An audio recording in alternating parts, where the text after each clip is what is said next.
फरमाते हैं कि मैं ना मजदूर लेने गया, बगदाद के चौक में मजदूर बैठे होते थे, तो मेरी उन मजदूरों में से ना एक नौजवान बच्चे पे नजर पड़ी।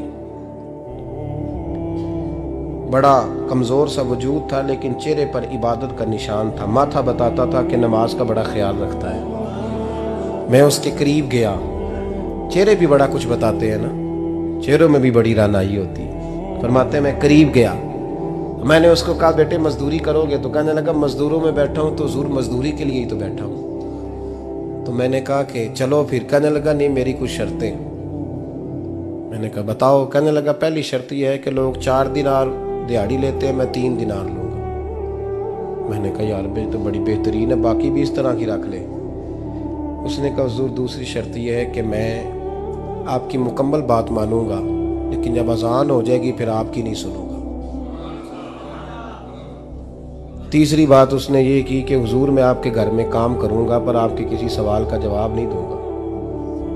कहते मैंने कहा यार तू बड़ा अजीब है, शर्तें तो मालिकों की होती हैं। कहने लगा जी बहरहाल मैं शर्तें लगा के जाता हूँ। फरमाते मैं उसे घर ले आया, काम मैंने उसको बताया, तो जो काम मजदूर सारे दिन में करता है ना उसने 2 घंटे में ही कर दिया। हमारे मजदूर सिगरेट पीने में भी तो आधा घंटा लगाते हैं, वो चाय पीने जाएं तो पौना घंटा वहां। उनको भी तो दयानतदारी करनी चाहिए कि नहीं करनी चाहिए? ने मुआहदा किया है ना जी, तो पूरा उतरना चाहिए ना।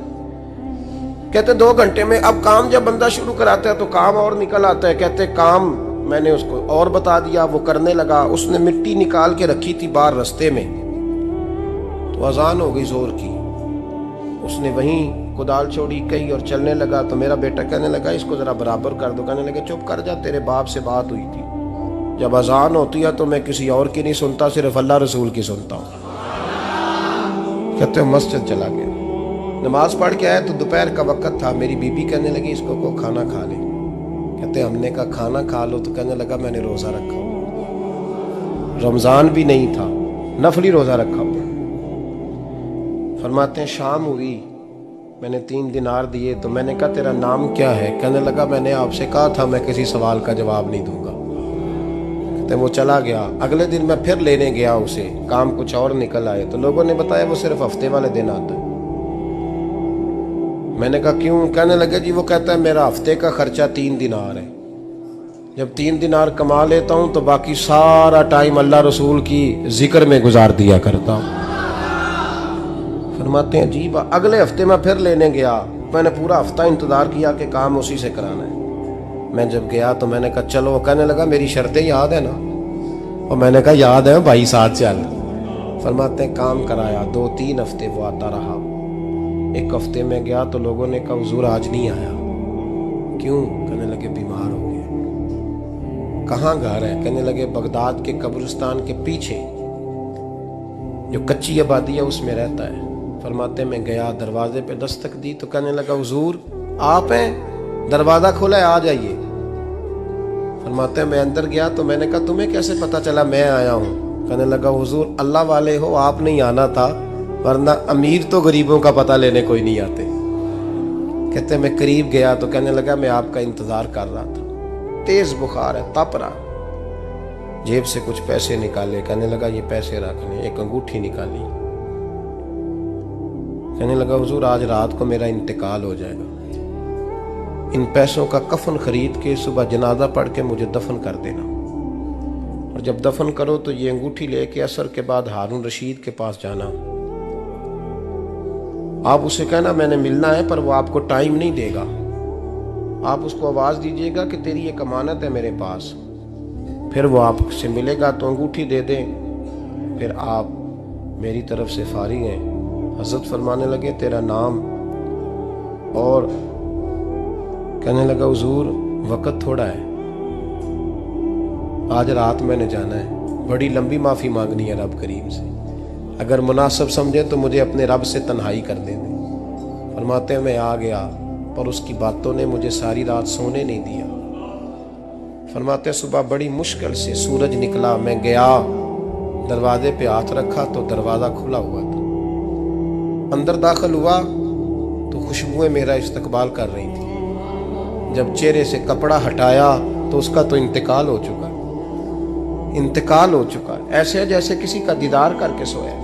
कहते मैं तो 2 आदमी ले गया था जनाजे पे, पर पता नहीं दुनिया किधर किधर से आई, कहां कहां से। अखां जदों मीटियां जमाना मैनू रोवेगा, अपना ते अपना बेगाना मैनू रोवेगा। फरमाते हैं मैं तो 2 बंदे ले गया था, पर पता नहीं मखलूक कहां कहां से आई। जनाजा पड़ा, दफन किया। हारून रशीद के पास में असर के बाद गया। मैंने बुलाना चाहा पर बादशाह था, मेरी तरफ देखा ही नहीं। मैंने उसको कहा तेरी एक अमानत मेरे पास है। फरमाते हैं वो मुझे कोने पे ले गया। क्या बात है? कमरे में बुलाया, मैंने अंगूठी दी। हारून रशीद तो चीखे मारने लगा, कहने लगा अंगूठी वाला कहाँ है? मैंने कहा वो तो इंतकाल कर गया। कहने लगा मुझे कब्र पे ले चल। कहते मैं कब्र पे लाया तो वो लेट गया, तड़प के रोने लगा। मैंने कहा मेरा कलेजा फट जाएगा, ना उसने कुछ बताया ना तूने बताया, ये कौन था? तो हारून रशीद कहने लगा ये मेरा बेटा था। मैंने कहा तेरा बेटा और मजदूर? कहने लगा हुजूर ये हजरत दाऊद ताई के पास बैठा करता था, उनका मुरीद था। मुझे रोज कहता था अब्बा तूने बड़ी दुनिया इकट्ठी कर ली है, मरते वक्त तुझसे टांगे समेटी नहीं जाएंगी, इतना हिसाब नहीं तू दे सकेगा। मैं इसको समझा देता, इसकी अम्मा समझा देती। ये रोज हमें कहता छोड़ दो, आ जाओ अल्लाह रसूल की बारगाह में झुक जाएं। हम समझ। एक दिन ये चला गया, कहने लगा फिर तुम्हारा रास्ता और है और मेरा रास्ता और है। ये सोने की अंगूठी गलती से इसके पास रह गई, गलती से हीरे की अंगूठी चली गई। कहने लगा देखो मेरे बेटे ने आज वो भी वापस कर दी है। फिर तड़प के कहने लगा हारून रशीद था तो ये मेरा बेटा, पर मेरा मुर्शद निकला, मेरा पीर निकला। भाई जिंदगी तो बड़ी थोड़ी है ना। बाबा साहब ने कहा था उठ फरीदा सुत्या, और दाढ़ी आ गया पूर, अग्गा नेड़े आ गया, पिछा रह गया दूर। उठ फरीदा सुत्या खलकत वेखन जा, मते कोई मिल जाई बख्शिया ते तू ही बख्शिया जा।